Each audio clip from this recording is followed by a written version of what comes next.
ओम शांति। ओम शांति। आज 26 नवंबर 2025 प्रातः मुरली। मीठे बच्चे, तुम अभी वर्ल्ड सर्वेंट हो। तुम्हें किसी भी बात में देह अभिमान नहीं आना चाहिए।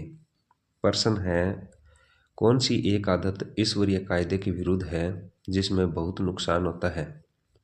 उत्तर है, कोई भी फिल्मी कहानियाँ सुनना व पढ़ना, नावेल्स पढ़ना, यह आदत बिल्कुल बेकायदे है। इससे बहुत नुकसान होता है। बाबा की मना है, बच्चे तुम्हें ऐसी कोई किताबें नहीं पढ़नी हैं। अगर कोई ब्रह्म कुमारी ऐसी पुस्तकें पढ़ता है तो तुम एक दो को सावधान करो। गीत है, मुखड़ा देख ले प्राणी। ओम शांति। मीठे मीठे रूहानी बच्चों प्रति रूहानी बाप कहते हैं, अपनी जांच करो कि यदि याद की यात्रा से हम तमो प्रधान से सतो प्रधान तरफ कितना आगे बढ़े हैं। क्योंकि जितना जितना याद करेंगे उतना पाप कटते जाएंगे। अब ये अक्सर कहाँ कोई शास्त्र आदि में लिखे हुए हैं, क्योंकि जिसने धर्म स्थापन किया उसने जो समझाया उसके शास्त्र बने हुए हैं, जो फिर बैठ पढ़ते हैं, पुस्तक की पूजा करते हैं। अब यह भी समझने की बात है, जबकि यह लिखा हुआ है, देह सहित देह के सर्व संबंध छोड़ अपने को आत्मा समझो। बाप याद दिलाते हैं, तुम बच्चे पहले पहले अशरीरी आए थे, वहाँ तो पवित्र ही रहते हैं। मुक्ति, जीवन मुक्ति में पतित आत्मा कोई जा नहीं सकती। वह है निराकारी निर्विकारी दुनिया। इसको कहा जाता है साकारी विकारी दुनिया। फिर सतयुग में यही निर्विकारी दुनिया बनती है। सतयुग में रहने वाले देवताओं की तो बहुत महिमा है। अब बच्चों को समझाया जाता है, अच्छी रीति धारण कर औरों को समझाओ। तुम आत्माएं जहाँ से आई हो पवित्र ही आई हो, फिर यहाँ आकर अपवित्र भी जरूर होना है। सतयुग को वॉइसलेस वर्ल्ड, कलयुग को विशस वर्ल्ड कहा जाता है।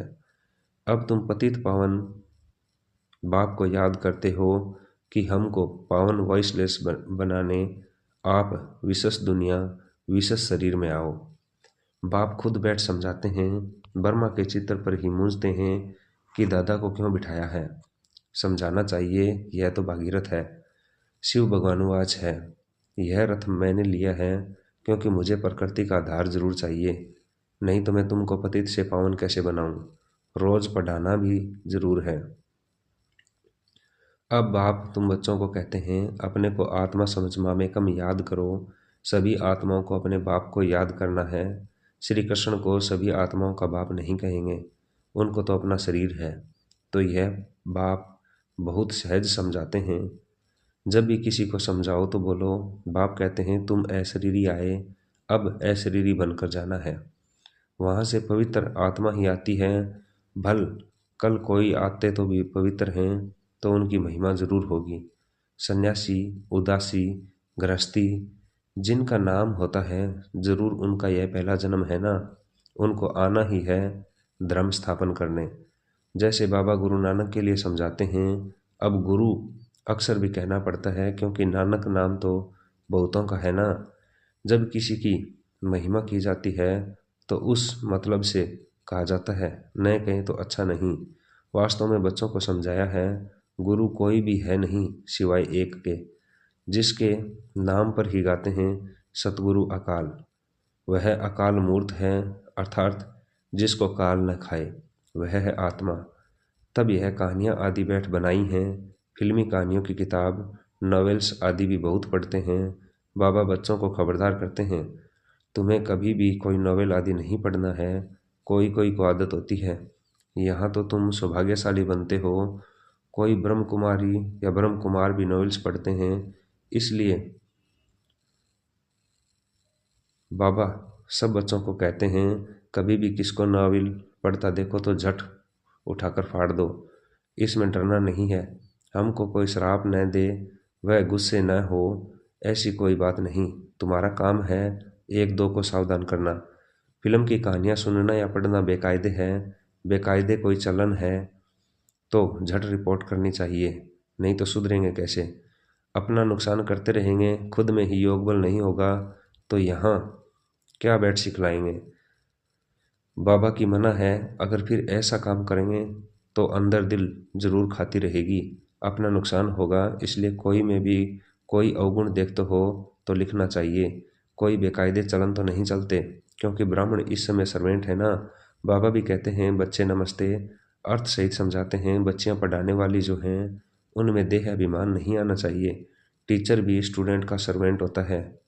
गवर्नर आदि भी चिट्ठी लिखते हैं, नीचे सही करेंगे आई एम ओबीडियंट सर्वेंट, बिल्कुल सम्मुख नाम लिखेंगे। बाकी कलरक लिखेगा अपने हाथ से, कभी अपनी बड़ाई नहीं लिखेंगे। आजकल गुरु तो अपने आप को आप ही श्री श्री लिख देते हैं। यहाँ भी कोई ऐसे हैं श्री फलाना लिख देते हैं, वास्तव में ऐसे भी लिखना नहीं चाहिए। न फीमेल श्रीमती लिख सकती है। श्रीमत तब मिले जब श्री श्री स्वयं आकर मत देवे।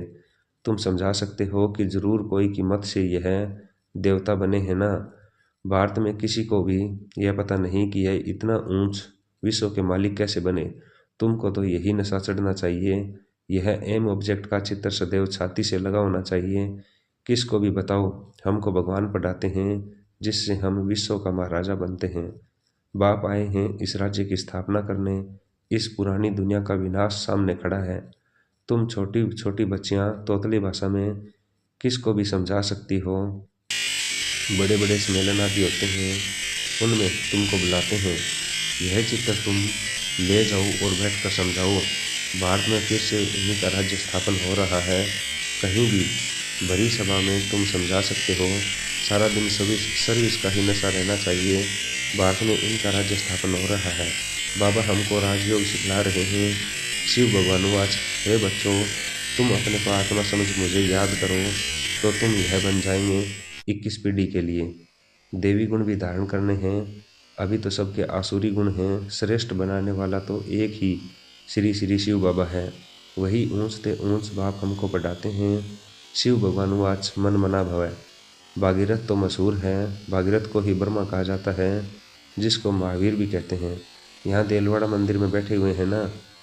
जैनी आदि जो मंदिर बनाने वाले हैं वह कोई भी जानते थोड़े ही हैं। तुम छोटी छोटी बच्चियाँ कोई से भी विजिट ले सकती हो। अभी तुम बहुत श्रेष्ठ बन रहे हो। यह भारत की एम ऑब्जेक्ट है। कितना नशा चढ़ना चाहिए। यहाँ बाबा अच्छी रीति नशा चढ़ाते हैं। सब कहते हैं हम तो लक्ष्मी नारायण बनेंगे, राम सीता बनने के लिए कोई भी हाथ नहीं उठाते। अभी तो तुम हो अहिंसक क्षत्रिय। तुम अहिंसक क्षत्रियों को कोई भी नहीं जानते। यह तुम अभी समझते हो। गीता में भी अक्षर है मन मना भवै। अपने को आत्मा समझो।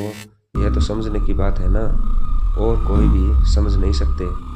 बाप बैठ बच्चों को शिक्षा देते हैं, बच्चे आत्म अभिमानी बनो। यह आदत तुम्हारी फिर 21 जन्मों के लिए चलती है। तुमको शिक्षा मिलती ही है 21 जन्मों के लिए। बाबा घड़ी घड़ी मूल बात समझाते हैं। अपने को आत्मा समझ कर बैठो। परमात्मा बाप हम आत्माओं को बैठ समझाते हैं। तुम घड़ी घड़ी देह अभिमान में आ जाते हो, फिर घर बार आदि याद आ जाता है। यह होता है भक्ति मार्ग में भी। भक्ति करते करते बुद्धि और तरफ चली जाती है। एक टिक सिर्फ नौदा भक्ति वाले ही बैठ सकते हैं, जिसको तीव्र भक्ति कहा जाता है। एकदम लवलीन हो जाते हैं। तुम जैसे याद में बैठते हो तो कोई समय एकदम अशरीरी बन जाते हो। जो अच्छे बच्चे होंगे वही ऐसी अवस्था में बैठेंगे, देह का भान निकल जाएगा। अशरीरी हो उस मस्ती में बैठे रहेंगे, यह आदत पड़ जाएगी। सन्यासी हैं तत्वज्ञानी व ब्रह्मज्ञानी, वह कहते हैं हम लीन हो जाएंगे। यह पुराना शरीर छोड़ ब्रह्म तत्व में लीन हो जाएंगे। सबका अपना अपना धर्म है ना, कोई भी दूसरे धर्म को नहीं मानते हैं। आदि सनातन देवी देवता धर्म वाले भी तमो प्रधान बन गए हैं। गीता का भगवान कब आया था, गीता का युग कब था, कोई भी नहीं जानते। तुम जानते हो इस संगम युग पर ही बाप आकर राजयोग सिखलाते हैं। तमो प्रधान से सतो प्रधान बनाते हैं। भारत की ही बात है, अनेक धर्म भी थे जरूर। गायन है एक धर्म की स्थापना अनेक धर्मों का विनाश। सतयुग में था एक धर्म, अभी कलयुग में है अनेक धर्म। फिर एक धर्म की स्थापना होती है। एक धर्म था अभी नहीं है, बाकी सब खड़े हैं। बड़ के झाड़ का मिसाल भी बिल्कुल ठीक है। फाउंडेशन है नहीं, बाकी सारा झाड़ खड़ा है। वैसे इसमें भी देवी देवता धर्म है नहीं। आदि सनातन देवी देवता धर्म जो तना था वह अब प्राय लोप हो गया है। फिर से भाव स्थापना करते हैं। बाकी इतने सब धर्म तो पीछे आए हैं, फिर चक्र को रिपीट जरूर करना है। अर्थात पुरानी दुनिया से फिर नई दुनिया होनी है। नई दुनिया में इन्हीं का राज्य था। तुम्हारे पास बड़े चित्र भी हैं, छोटे भी हैं। बड़ी चीज होगी तो देखकर पूछेंगे, यह क्या उठाया है? बोलो, हमने वह चीज उठाई है जिससे मनुष्य बेगर टू प्रिंस बन जाए। दिल में बड़ा उमंग, बड़ी खुशी रहनी चाहिए। हम आत्माएं भगवान के बच्चे हैं, आत्माओं को भगवान बनाते हैं। बाबा हमको नैनों पर बिठाए ले जाएंगे इस चीज दुनिया में, तो हमको रहने का नहीं है। आगे तो त्राही करेंगे। बात मत पूछो, करोड़ों मनुष्य मरते हैं, यह तो तुम बच्चों की बुद्धि में है। हम इन आंखों से जो देखते हैं यह कुछ भी रहना नहीं है। यहाँ तो मनुष्य है कांटों में सतयुग है फूलों का बगीचा। फिर हमारे नैन ही ठंडे हो जाएंगे। बगीचे में जाने से नैन ठंडे शीतल हो जाते हैं ना। तो तुम अभी पद्मा पदम भाग्यशाली बन रहे हो। ब्राह्मण जो बनते हैं उनके पाँव में पदम है। तुम बच्चों को समझाना चाहिए, हम यह राज्य स्थापन कर रहे हैं, इसलिए बाबा ने बेज बनवाई है।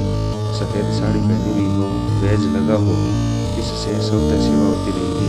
मनुष्य गाते हैं आत्मा परमात्मा अलग रहने बहुकाल, परंतु बहुकाल का अर्थ कोई भी समझते नहीं है। तुमको बाप ने बताया है कि बहुकाल अर्थात 5000 वर्ष के बाद तुम बच्चे बाप से मिलते हो। तुम यह भी जानते हो कि इस सृष्टि में सबसे नामी ग्रामी है राधे कृष्ण। यह सतयुग के फर्स्ट प्रिंस प्रिंसेस हैं। कभी किसी के ख्याल में भी नहीं आएगा कि यह कहाँ से आए। सतयुग के आगे जरूर कलयुग होगा। उन्होंने क्या कर्म किए जो विश्व के मालिक बने। भारतवासी कोई इनको विश्व का मालिक नहीं समझते हैं। इनका जब राज्य था तो भारत में और कोई धर्म था नहीं। अभी तुम बच्चे जानते हो, बाप हमको राजयोग सिखला रहे हैं। हमारी एम ऑब्जेक्ट यह है, भल मंदिरों में उन्हीं के चित्र आदि हैं, परंतु यह थोड़े ही समझते हैं कि इस समय यह स्थापना हो रही है। तुम्हारे में भी नंबरवार समझते हैं, कोई तो बिल्कुल ही भूल जाते हैं। चलन ऐसी होती है जैसे पहले थी। यहाँ समझते तो बहुत अच्छा है, यहाँ से बाहर निकले खलास। सर्विस का शौक रहना चाहिए। सबको यह पैगाम देने की युक्ति रचें। मेहनत करनी है, नशे से बताना चाहिए। शिव बाबा कहते हैं मुझे याद करो तो पाप मिट जाएंगे। हम एक शिव बाबा के सिवाय और किसी को याद नहीं करते हैं। अच्छा, मीठे मीठे शिकलिदे बच्चों प्रति माता पिता बाप दादा का याद प्यार और गुड मॉर्निंग। रूहानी बाप की रूहानी बच्चों को नमस्ते। धारणा के लिए मुख्य सार, एम ऑब्जेक्ट का चित्र सदा साथ रखना है। नशा रहे कि अभी हम श्रीमत पर विश्व का मालिक बन रहे हैं। हम ऐसे फूलों के बगीचे में जाते हैं जहां हमारे नैन ही शीतल हो जाएंगे। सर्विस का बहुत शौक रखना है। बड़े दिल व उमंग से बड़े बड़े चित्रों पर सर्विस करनी है। बेगर टू प्रिंस बनना है। वरदान है, कर्मों की गति को जान, गति संगति का फैसला करने वाले मास्टर दुख हरता सुख करता हुआ है। अभी तक अपने जीवन की कहानी देखने और सुनने में बिजी नहीं रहो, बल्कि हर एक के कर्म की गति को जान, गति सदगति देने के फैसले करो। मास्टर दुख हरता सुख करता का पार्ट बजाओ। अपनी रचना के दुख अशांति की समस्या को समाप्त करो। उन्हें महादान और वरदान दो। खुद फैसिलिटीज सुविधाएं न लो, अब तो दाता बनकर दो। यदि सेलिब्रेशन के आधार पर स्वयं की उन्नति व सेवा में अल्पकाल के लिए सफलता प्राप्त हो भी जाए तो भी आज महान होंगे, कल महानता की जैसी आत्मा बन जाएंगे। स्लोगन है, अनुभूति है होना युद्ध की स्टेज है, योगी बने योद्धे नहीं। ए व्यक्ति सारे हैं, अशरीरी व विदेही स्थिति का अभ्यास बढ़ाओ। जैसे ब्रह्मा बाप अव्यक्त बन विदेही स्थिति द्वारा कर्मातीत बने, तो अव्यक्त ब्रह्मा की विशेष पालना के पात्र हो। इसलिए अव्यक्त पालना का रिस्पॉन्ड विदेही बनकर दो। सेवा और स्थिति का बैलेंस रखो। विदेही माना देह से न्यारा। स्वभाव संस्कार कमजोरियां सब देह के साथ हैं और देह से न्यारा हो गया तो सबसे न्यारा हो गया। इसलिए यह ड्रिल बहुत सहयोग देगी। इसमें कंट्रोलिंग पावर चाहिए। ओम शांति, ओम शांति।